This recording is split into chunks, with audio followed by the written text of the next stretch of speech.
मुझे प्रसन्नता हो रही है कि आज India 25 youth I can thought 2021 का आयोजन हो रहा है। उस कार्यक्रम में उपस्थित यहाँ MEPSC के CEO श्रीमान कर्नल अनिल पोखरियाल जी,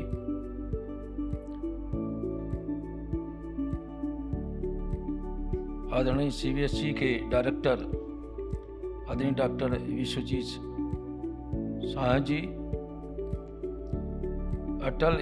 इनोवेशन मिशन के डायरेक्टर आदरणीय डॉक्टर चिंतन वैष्णव जी, MEPSC के चेयरमैन श्रीमान हेमंत निरस्कर जी, मैनेजिंग डायरेक्टर मैकमिलन के श्री राजेश पसारी जी और श्रीमती शिवानी सिंह कपूर जो CEO थंक स्टार्टअप के हैं, यहाँ उपस्थित सभी भाइयों बहनों या पत्रकार बंधु, जिस प्रकार से आप लोगों ने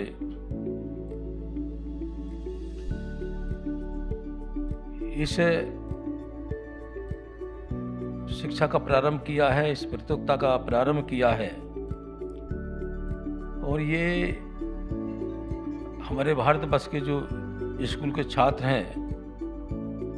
के लिए आयोजन किया जा रहा है, क्योंकि विशेष रूप से हम जानते हैं 2014 में इस देश में जैसे ही देश के प्रधानमंत्री आदरणीय नरेंद्र मोदी जी बने, उन्होंने इन भावों को, जो बच्चे हैं जो कक्षा में इंटर तक पढ़ के बैठ गए थे, हाई स्कूल करने के बाद घर बैठ गए थे और शिक्षा लेने के बाद उनके पास कोई काम नहीं, सिर्फ घर पर बैठ के शिक्षित होके वो परेशान थे, तो देश से ऐसे प्रधानमंत्री जी ने एक अलग मंत्रालय, स्किल डेवलपमेंट के माध्यम से अलग मंत्रालय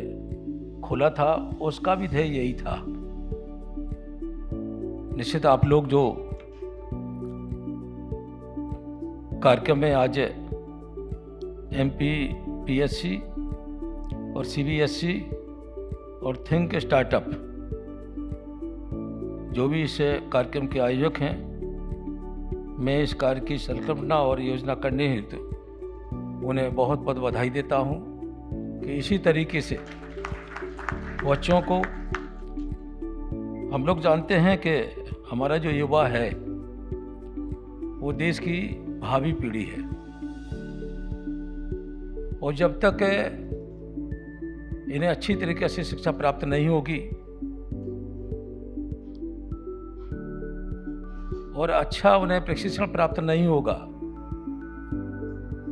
और ये बच्चे जब अपनी शिक्षा और प्रशिक्षण प्राप्त करके आगे नहीं बढ़ेंगे तो निश्चित ही हमारा देश का भविष्य जो है वो उज्जवल होने में वो समय लगेगा। अगर इसी तरीके से कार्यक्रम होते रहे और बच्चों को अच्छी शिक्षा प्राप्त हुई तो निश्चित ही जो आप कर्तव्य कर रहे हैं, निश्चित हमारे देश का सुनहरा भविष्य होगा। विशेष रूप से हम इन बच्चों को 21वीं सदी में ले जाने के लिए इन्हें एक नई प्रणाली की शिक्षा मिलना चाहिए इन्हें। और हम समझते हैं कि आज केंद्र सरकार ने जो 2020 में न्यू एजुकेशन पॉलिसी 2020 का उद्देश्य भी यही है, क्योंकि हमारी जो नई पॉलिसी जो आई है बच्चों के लिए शिक्षा के साथ साथ प्रशिक्षण वैज्ञानिक तौर पे उन्हें आगे बढ़ाना, उन्हें सारी सुविधाएं देना, जिससे वो देश के भविष्य को अच्छा संभाल सकें, अच्छा बना सकें। और यही उद्देश्य है, और यही स्टार्टअप इंडिया का भी उद्देश्य है। हमें अच्छी तरह से याद है 2017 में जब देश के यशस्वी प्रधानमंत्री ने स्टार्टअप और स्टैंड अप पे योजनाओं को लॉन्च किया था, और उन्होंने कहा था कि हमारे जो युवा साथी हैं, हमारे जो बच्चे पढ़ रहे हैं, स्टैंड अप इंडिया के अंतर्गत उन्हें जो भी बैंक हमारे देश में हैं, उन्हें कम से कम 2 केस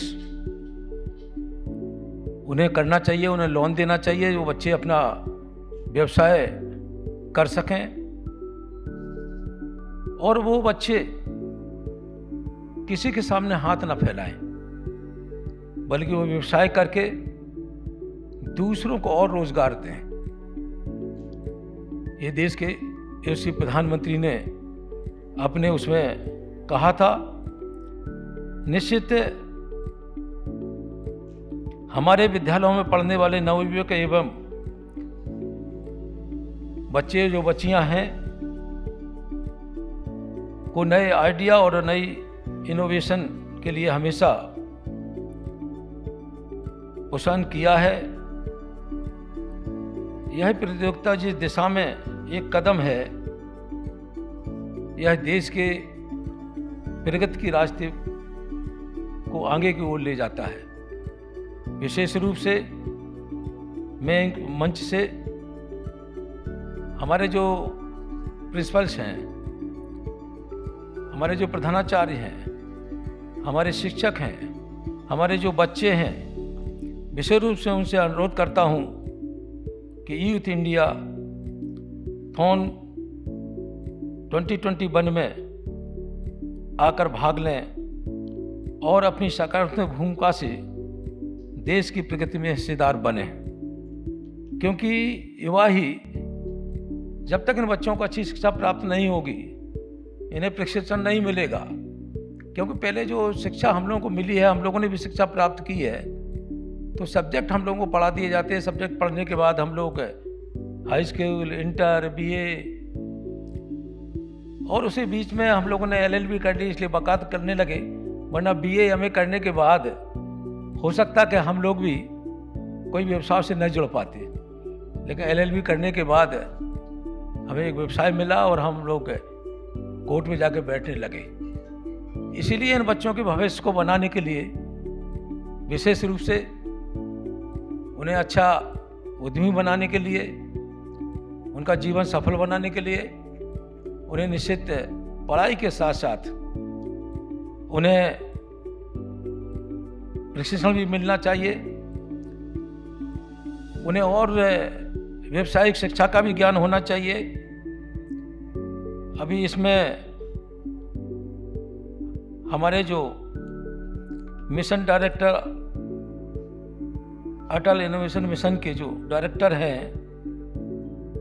अभी मैं बनारस में गया था, तो बनारस में भी हमने देखा बच्चों को, सैकड़ों बच्चे ट्रेनिंग ले रहे थे, विज्ञान के क्षेत्र में नई नई शोध कर रहे थे। वहां भी जाके हमने वो कार्यक्रम देखा और लगा कि निश्चित ही जिस आने वाले जो हमारा इस समय आज़ादी की 75वीं वर्षगांठ चल रही है, और आने वाले में जो विजन हम लोगों का होना चाहिए, हमारा मिशन जो होना चाहिए कि हम जब 2047 हो और 100वीं जयंती, जब हम देश की स्वतंत्रता की 100वीं जयंती मनाएं, तो निश्चित ही देश हमारा इतना आगे पहुंचे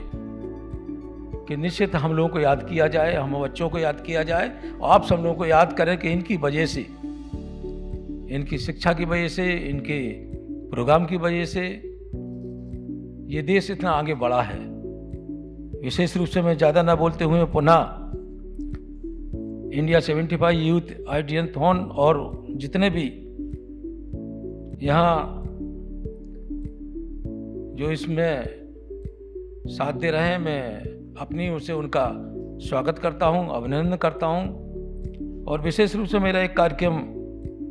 बाहर लगा हुआ था और मुझे वहाँ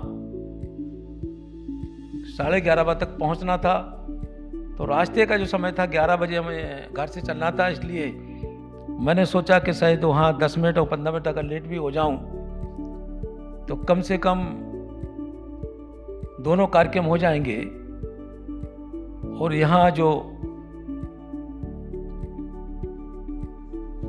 लोग हैं उनके साथ बैठकर वार्ता भी कर सकूँगा और आपके दर्शन भी कर सकूँगा। इन्हीं शब्दों के साथ आपने मुझे बुलाया, इसके लिए मैं आपका बहुत बहुत स्वागत करता हूँ, अभिनंदन करता हूँ। जय हिंद, जय भारत, वंदे मातरम।